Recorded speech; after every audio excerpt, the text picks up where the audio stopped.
tous, je suis ravie de vous retrouver aujourd'hui pour une nouvelle vidéo. Alors déjà avant toute chose, avant de commencer la vidéo, j'ai une petite annonce à vous faire. J'ai décidé de changer le rythme de vidéo. Je me disais que le mercredi c'était peut-être pas forcément adapté. Du coup j'ai fait un petit sondage sur Instagram et vous avez été nombreux à me répondre que le week-end ça vous arrangerait plus et si possible le matin. Du coup j'ai tranché, j'ai décidé de poster du coup ma vidéo maintenant le samedi à 10h30. Donc cette semaine vous n'aurez pas une mais deux vidéos, donc le mercredi et le samedi, et après on partira sur le rythme avec une vidéo chaque samedi.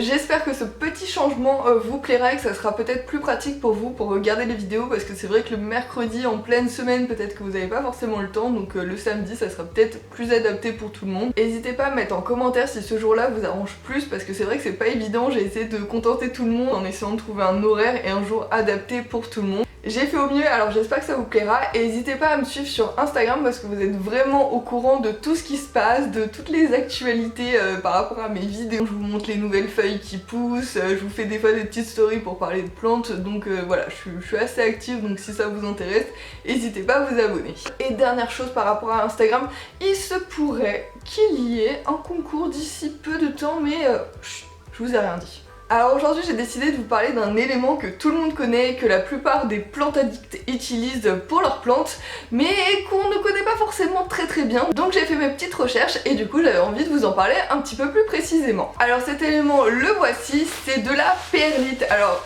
ce sachet là je l'ai acheté chez Villa Verde, c'est du coup de la marque Masso Garden. Donc voilà, c'est une marque espagnole qui est vendue dans plein de magasins et franchement la perlite est de très bonne qualité, donc franchement j'en suis ravie. Mais ce qui m'a motivée à faire cette vidéo, c'est qu'en fait la perlite, je l'utilise mais je sais pas vraiment en fait ce que c'est. Donc je me suis renseignée et il est temps pour moi de vous parler de la perlite. Alors la perlite, c'est du sable silicieux d'origine volcanique. Cette roche elle est concassée et calibrée par l'homme, c'est pour ça qu'il existe plein de tailles différentes en fait de perlite. Alors la perlite, la voici, donc voilà, je sais pas si ça va faire le focus dessus, mais en tout cas c'est des petits grains, on dirait des grains de polystyrène. Mais de base ça ne ressemble pas à ça en fait, il y a un traitement chimique qui est fait par l'homme. Donc cette roche elle va être expansée industriellement par la chaleur, on va la chauffer à 1200 degrés. Et expanser, qu'est-ce que ça veut dire? Parce que je vous avoue que moi non plus je ne savais pas ce que ça voulait dire. Et en fait ça veut dire qu'on va développer la matière, que ce soit en volume ou en surface. Donc de base cette roche volcanique n'a pas du tout cette taille là. Et en fait ce traitement à la chaleur permet que des bulles d'air se forment à l'intérieur, ce qui va faire gonfler la perlite, et l'eau également s'évapore, du coup ça gonfle encore plus, comme du popcorn. Et du coup comme à l'intérieur il n'y a que de l'air, la perlite devient très légère par rapport à la taille qu'elle fait. L'avantage de la perlite c'est qu'elle est imputrescible, c'est-à-dire qu'en fait elle ne peut pas pourrir, parce que de toute façon c'est une roche, donc bah du coup c'est un caillou de base, donc ça ne pourrit pas. C'est pour ça que dans certaines cultures hors sol on utilise uniquement de la perlite. Elle dispose également d'un pH neutre, donc on pourra la mettre dans n'importe quel substrat, il n'y aura aucun souci avec n'importe quelle plante. Alors cette perlite, nous on l'utilise souvent pour la réalisation de notre substrat, parce que du coup elle allège le mélange, elle facilite le drainage et elle permet une meilleure aération. Et en plus la perlite a une grande capacité de rétention d'eau qui serait de 4 à 5 fois son poids, donc c'est juste immense. Donc il y a des plantes en plus qui aiment bien avoir un petit peu d'humidité, donc ça c'est vraiment génial de mettre un petit peu de perlite dedans. Comme ça permet que la perlite se gonfle d'eau et en fait rejette petit à petit l'eau, et du coup pour les plantes qui aiment bien l'humidité c'est juste génial. On retrouve souvent la perlite dans des terreaux pour semis ou boutures, en fait c'est tout à fait normal, c'est parce qu'en fait elle facilite l'enracinement, les plantes c'est beaucoup plus facile pour elles, donc c'est pour ça que dans ces terreaux on en retrouve quasiment tout le temps. J'ai également lu au cours de mes recherches que certaines personnes utilisent la perlite en paillage, en fait ils mettent ça au pied de la plante car ça permettrait en fait de réfléchir la lumière et de protéger les plantes des températures élevées, donc apparemment ça serait utile. Je vous avoue que personnellement c'est pas forcément la chose que je testerai, mais bon j'avais quand même envie de vous en parler si certaines personnes ont envie de tenter l'expérience. Alors pourquoi je ne veux pas faire ça, c'est qu'en fait la perlite, malgré le fait que ça soit un élément qui soit naturel de base, ce n'est pas écologique pour autant, car ces roches viennent des quatre coins du monde, donc vous imaginez déjà le transport plus le traitement, donc ça fait quand même